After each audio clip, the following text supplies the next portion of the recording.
नाजरीन आदाब, मैं हूं अफशन रबीन। आप देख रहे हैं महाराष्ट्र न्यूज। सबसे पहले सुर्खियां।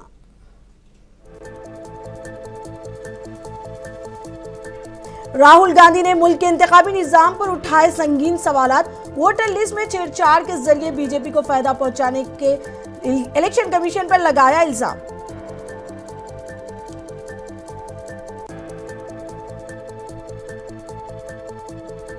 महाराष्ट्र का इलेक्शन हम हारे नहीं बल्कि ये चुराया गया। 40 लाख वोटर्स थे मुश्तबा।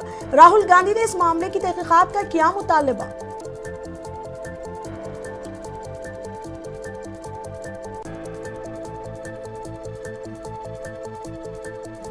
महाराष्ट्र के वजीर आला देवेंद्र फडणवीस का कांग्रेस के सीनियर लीडर पर तंज। कहा, राहुल गांधी के दिमाग की चिप हो गई है चोरी।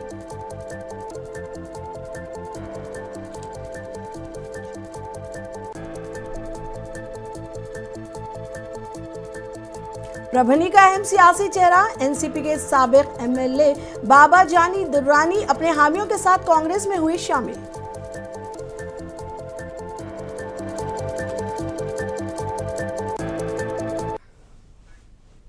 अब खबरें तफसील से। कांग्रेस के सीनियर लीडर राहुल गांधी ने आज दिल्ली में एक खुसूसी प्रेस कॉन्फ्रेंस में मुल्क के इंतखाबी निजाम पर संगीन सवालात उठाते हुए इलेक्शन कमीशन ऑफ इंडिया को सख्त तनकीद का निशाना बनाया।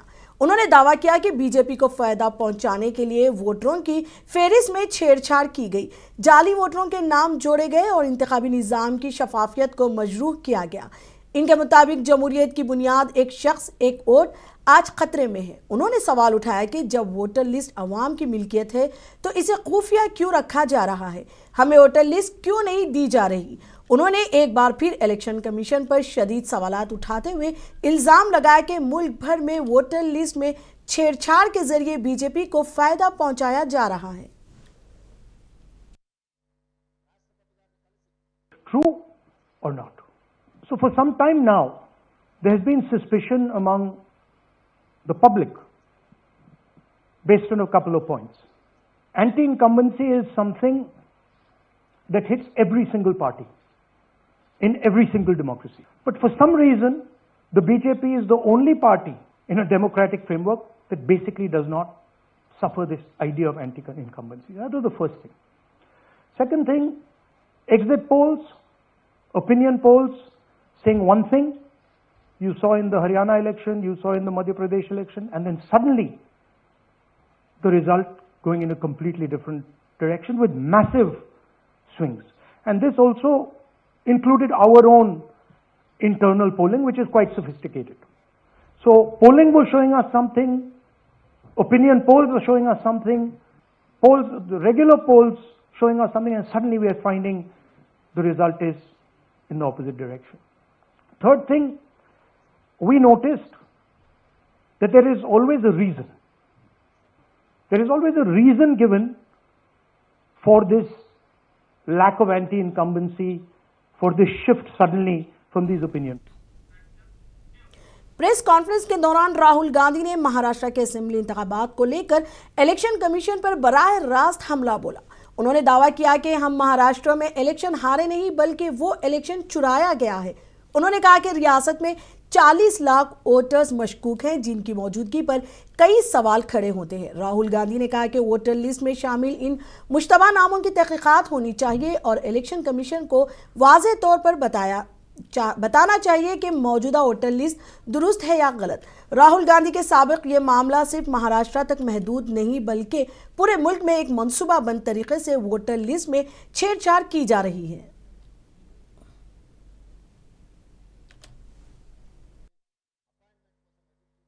महाराष्ट्र में, और ये हमने पब्लिकली कहा, इलेक्शन कमीशन को कहा, महाराष्ट्र में more voters added in 5 months than 5 years.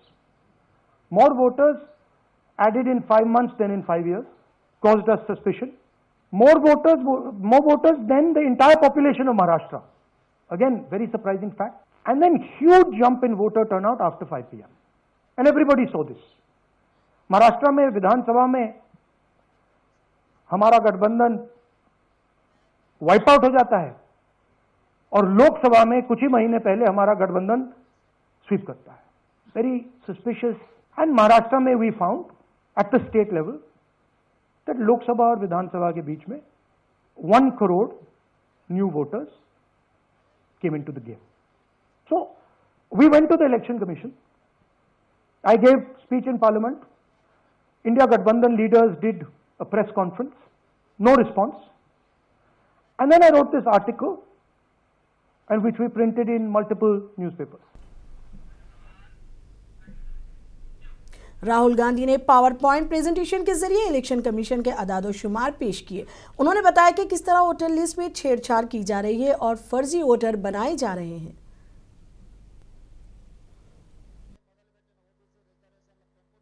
House number 0.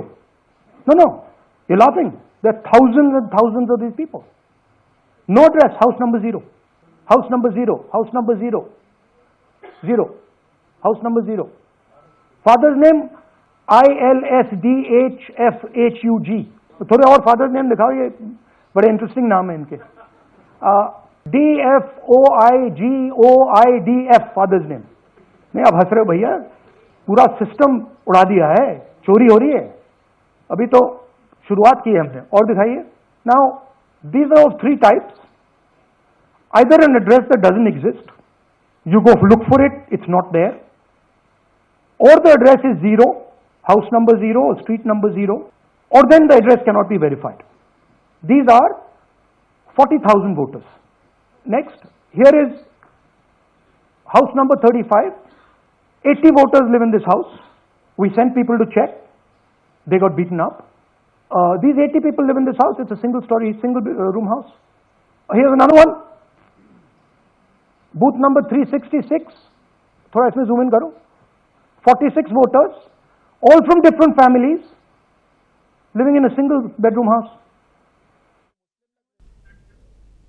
Maharashtra के वजीर आला देवेंद्र फडणवीस ने राहुल गांधी के इलेक्शन कमीशन पर इल्जामात पर अपना रद्द अमल जाहिर किया है।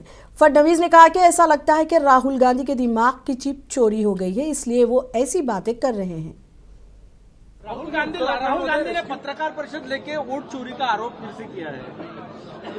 मुझे ऐसा लगता है शायद वो एक बार चेक कर ले, या तो उनका दिमाग चोरी हो गया है या दिमाग में से चिप चोरी हो गई है, इसलिए बार बार वो ये चीजें कहते हैं। देवेंद्र फडणवीस ने गोवा में नेशनल ओबीसी फेडरेशन के एक प्रोग्राम में शिरकत की। इस मौके पर फडणवीस ने कहा कि रियासती व मरकजी हुकूमत ओबीसी तबके की फलाह व बहबूद के इक़दामात के अहद की पाबंद है। ओबीसी महासंघ की राष्ट्रीय परिषद में मैं सम्मिलित हुआ और बड़े पैमाने पर केंद्र की सरकार हो चाहे राज्य की सरकार हो, हमारी पिछड़ी जातियों के लिए, ओबीसी के लिए हमने लगातार कार्य किया है। महाराष्ट्र में 50 निर्णय हमने ओबीसी समाज के लिए लिए हैं। केंद्र सरकार ने भी सारे प्रमुख निर्णय, चाहे ओबीसी आयोग करना हो, चाहे जनगणना का विषय हो, चाहे हमारे मेडिकल में ओबीसी को रिजर्वेशन का विषय हो, ऐसे कई निर्णय ये मोदी सरकार ने भी लिए हुए हैं। इन सारे निर्णयों की जानकारी मैंने दी है और लगातार ओबीसी समाज के पीछे हम खड़े हैं। बृहन मुंबई म्यूनिसिपल कॉर्पोरेशन के अहम इंतखाबात से पहले ठाकरे भाइयों के दरमियान मुमकिना इत्तेहाद के बारे में बढ़ती हुई गूंज के दरमियान शिवसेना यूपीटी के सरबराह उद्धव ठाकरे ने जुमेरात को दिल्ली से एक बड़ा सियासी बयान दिया है। उद्धव ने इशारा किया कि वो एमएनएस सरबराह और राज ठाकरे किसी तीसरे फिरीक की मदाखलत की जरूरत के बगैर मिलकर फैसले करने के अहल हैं। आप लोग दोनों भाई भी एक साथ आए हैं, क्या दोनों साथ में जाएंगे वहाँ पे राहुल गांधी के पास? क्या आप लोग? हम दोनों भाई समर्थ हैं, हमें क्या करना है हम दोनों करेंगे, उसमें तीसरे। शिवसेना यूपीटी के लीडर उद्धव ठाकरे ने अमेरिका की जानिब से आयत करदा 50% टैरिफ पर मरकजी हुकूमत पर तनकीद की है। ठाकरे ने नई दिल्ली में एक प्रेस कॉन्फ्रेंस के दौरान ट्रंप के रिमार्क्स पर हुकूमत की खामोशी पर सवाल उठाते हुए अपने खदशात का इजहार किया। ठाकरे ने कहा कि डोनाल्ड ट्रंप हर रोज हमारे मुल्क का मजाक उड़ा रहे हैं और हम इसे जबानी जवाब भी नहीं दे रहे हैं।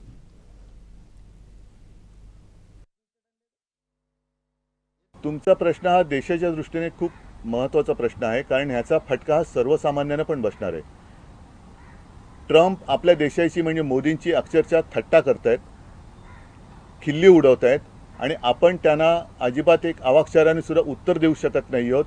त्यांना जाब विचारणं तर सोडाच, पण त्यांना एका अक्षराने काही उत्तर देऊ शकत नाही आहोत. शेवटी आपला देश, आपल्या देशाचं सरकार चालवतोय कोण? देशाचं सरकार चालवतोय कोण? आणि म्हणून तुमच्या कदाचित आठवणीत असेल की शिवसेनेचा वर्धापन दिन जेव्हा झाला 19 जूनला, त्यावेळेला मी माझं एक मत व्यक्त केलं होतं की आज आपल्या देशाला पंतप्रधानांची गरज आहे, आपल्या देशाला परराष्ट्र मंत्र्यांची गरज आहे, संरक्षण मंत्र्यांची गरज आहे, गृहमंत्र्यांची गरज आहे. आजचे जे पंतप्रधान, गृहमंत्री, संरक्षण मंत्री आहेत ते भाजपाचे आहेत, कारण ते प्रचारामध्ये जातात. अगदी सिंदूर म्हणजे पेहलगामचा हल्ला झाल्यानंतर सुद्धा मोदीजी आले, पंतप्रधान म्हणून देशाचे असते तर ते पेहलगामला गेले असते, पण ते बिहारला गेले. त्याच्यामुळे हे सगळे भाजपाचे प्रचार मंत्री आहेत. प्रभनी का अहम सियासी चेहरा एनसीपी के साबिक एमएलए बाबाजानी दुर्रानी आज कांग्रेस में शामिल हो गए हैं। बाबाजानी के सैकड़ों कारकुनान भी कांग्रेस में शामिल हुए हैं। कांग्रेस के रियासती सदर हर्षवर्धन ने बाबाजानी का पार्टी में खैर मकदम किया।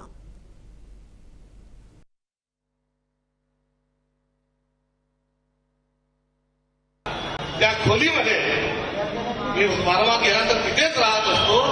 त्या चलेगावचा करो या मरोचा ठराव आणि अभी नाही तो कभी नाही हा निर्णय आणि हा ड्राफ्ट वर्किंग समितीचा ज्या खोलीत लिहिला गेला, त्या खोलीमध्ये बाबाजानींनी हा संवाद माझ्याशी साधला. आणि तो संवाद साधत असताना आज नेमकेपणानं तीच चलेगावची भूमिका की जे देशद्रोही आहे, देशाला लुटून खातात आहे, जे हुकुमशाह आहे, यांना चलेगावचं आज आंदोलन राहुल गांधी यांच्या नेतृत्वात छिडलेलं असताना आज त्याच पावन आणि पवित्र महात्मा गांधींच्या सेवाग्राम आश्रमामध्ये आपण हा प्रस्ताव घेऊन आला. याचा अर्थ संकेत जे आहे, नियतीचे संकेत हे वेगळे आहेत. एक शायर का शेर है इकबाल का, मैं अकेला ही चला था जाने की मंजिल मगर लोग आते गए कारवां बनता गया. हे देशामध्ये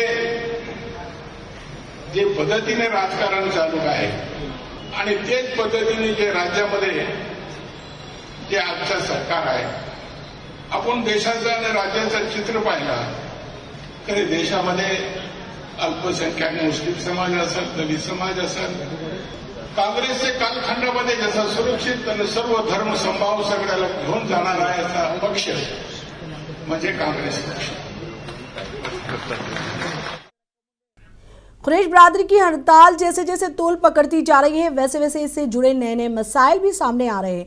इस हड़ताल ने न सिर्फ कुरैश बिरादरी के कारोबार को मुंजमद करके रख दिया है, बल्कि मवेशी फरोख्त करने वाले किसानों समेत इस कारोबार से वाबस्ता कई दिगर शोबे भी बुरी तरह मुतासिर हो चुके हैं। बावजूद इसके मसले संगीन होता जा रहा है। हुकूमत की जानिब से ताहाल कोई इत्मीनान बख्श इक़दामात या सरकारी अहकामात जारी नहीं किए गए, जिसके बाइस बिरादरी में बेचैनी बढ़ती जा रही है। इस पस मंजर में कुरैश बिरादरी के जिम्मेदारान ने हुकूमत तक अपने मसाइल की आवाज़ पहुँचाने के लिए एहतजाजी मुजाहरे के इनेकाद का फैसला किया है।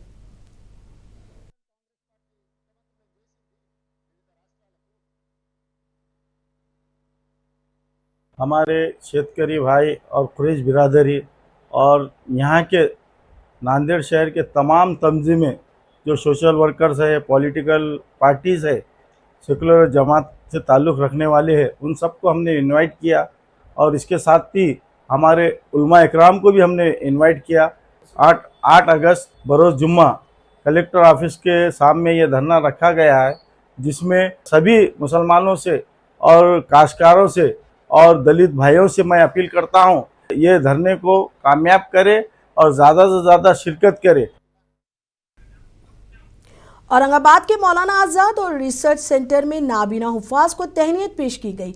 मदरसा इदबान बिन मलिक के तलबा ने ब्रेल ज़बान की मदद से कुरान मजीद हिफ्ज़ किया है। इस तकरीब में कारी रशीद अहमद अजमेरी और मुफ्ती मोहम्मद मोइज़ुद्दीन कासमी ने शिरकत की। इस मौके पर कारी रशीद अहमद अजमेरी ने कहा कि साइंस व टेक्नोलॉजी के इस्तेमाल के ज़रिए बच्चों को तालीम दी जा रही है और ये बहुत बड़ा कारनामा है।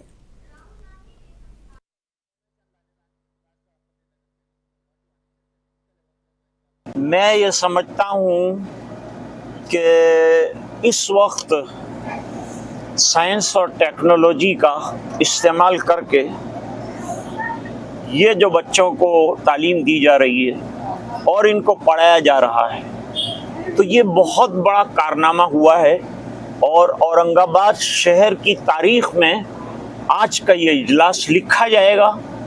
और इसको मैं सलाम पेश करता हूँ जिन हजरात ने इस पर मेहनत की है। आप हजरात भी आए हैं, मेरे पैगाम को नश्र करें कि कोई बंदा बेकार और वेस्ट नहीं है। इस्लाम में हर एक से काम लिया जा सकता है।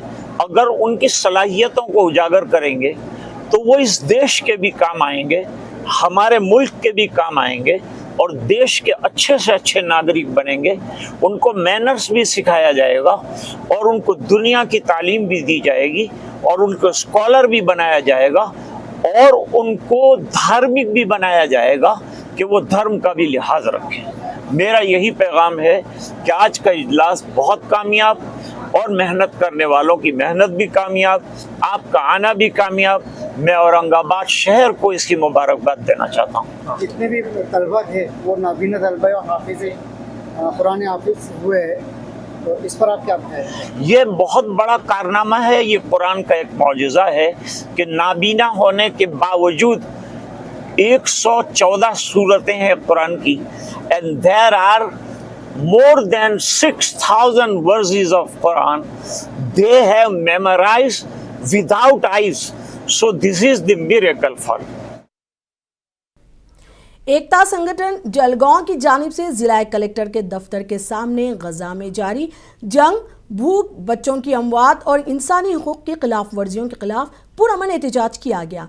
इस एहतजाज का मकसद ये था कि भारत की अवाम की आवाज़ को हुकूमत तक पहुँचाया जाए ताकि भारत सरकार बैनुल-अक़वामी सतह पर फौरी मदाखलत करते हुए गजा बहरान को रोके। एहतजाज के बाद संगठन की जानिब से ज़िला कलेक्टर आयुष प्रसाद को आलिमा नाजिया और मुफ्ती खालिद ने एक मेमोरेंडम पेश किया।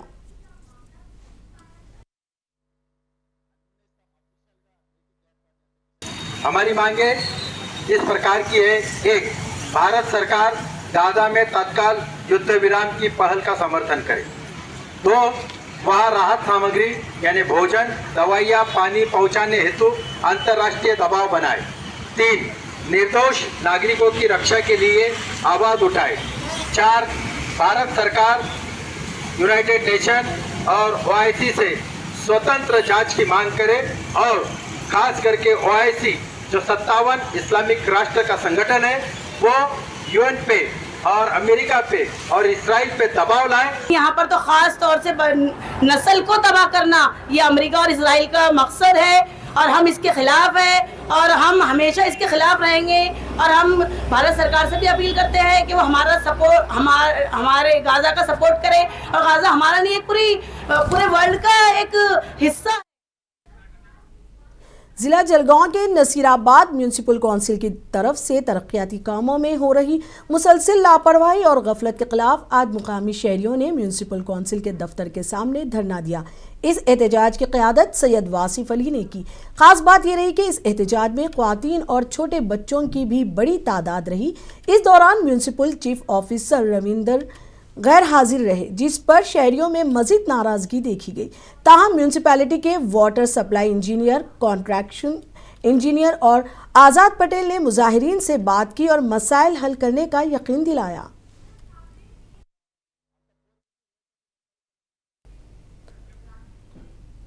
उत्तरकाशी में बादल फटने के वाक़े के बाद जलगांव जिला के कस्बा पालधी के 19 अफराद फंसे हुए थे।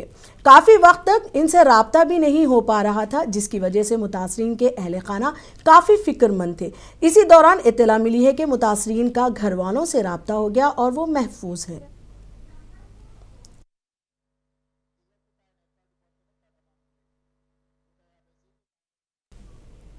गढ़चिरौली जिला में आज सुबह एक सड़क हादसा पेश आया। इस हादसे में नामालूम गाड़ी की जद में आकर 4 नौजवानों की मौके पर ही मौत हो गई और 2 दिगर शदीद जख्मी हो गए।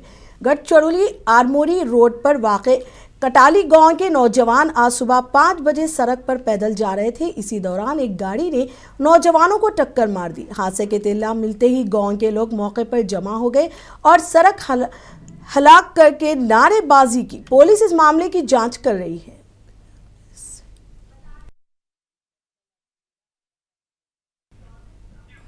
कल्याण में सेंट्रल बैंक ऑफ इंडिया के एटीएम को तोड़कर इसमें रखी रकम चोरी करने की कोशिश की गई थी। गर्चे चोर नकद रकम निकालने पर नाकाम रहे, लेकिन इस कोशिश में एटीएम को तकरीबन 2 लाख रुपए का नुकसान पहुंचा था।